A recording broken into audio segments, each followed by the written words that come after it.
Hey guys, Bassmaster Pro Randy Howell here.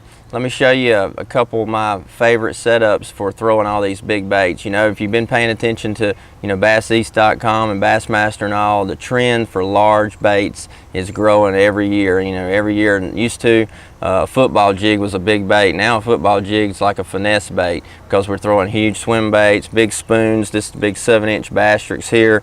This big Ben Parker 3.5-ounce spoon that's been really hot on the Tennessee River type lakes. I mean, all these big baits, my hair jigs, my 1-ounce do it, Popeye hair jigs here, like I call them at Kentucky Lake on. All these baits need to be thrown on the right setup, because I heard so many guys losing fish lately, because if you got your normal 7-foot medium heavy or 7-foot or 7.5-foot, flipping stick, even, and it's still not big enough. I went down and had a few problems with hooking fish on a long cast, and I finally got my 8-foot flipping stick back out that I flipped with in Florida. This is the Steez 8-foot heavy action flipping stick. It's a super light rod. It's a top of the line rod, lifetime warranty, I'm telling you. But this rod can be used for all these big baits better than any other.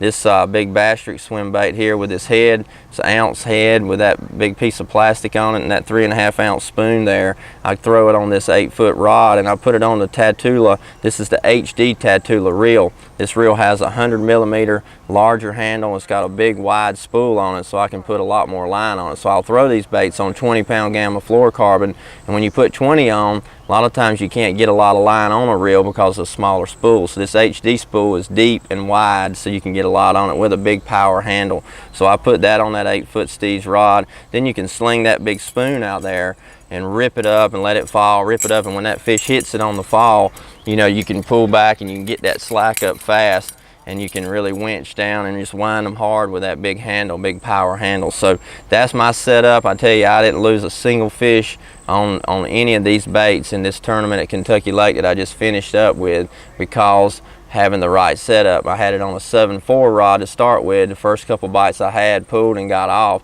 and I've quickly made the adjustment, and that's what you have to do to get better and catch more fish. So I hope this setup will help you. Get you a couple of these Steez rods, the big HD Tatula reels, spool them up with big line and get these big baits and get out there and explore that ledge fishing with these new bigger baits, and you're probably going to start catching bigger fish than you may have ever caught before in the summer. So good luck, God bless you. I'm Randy Howell.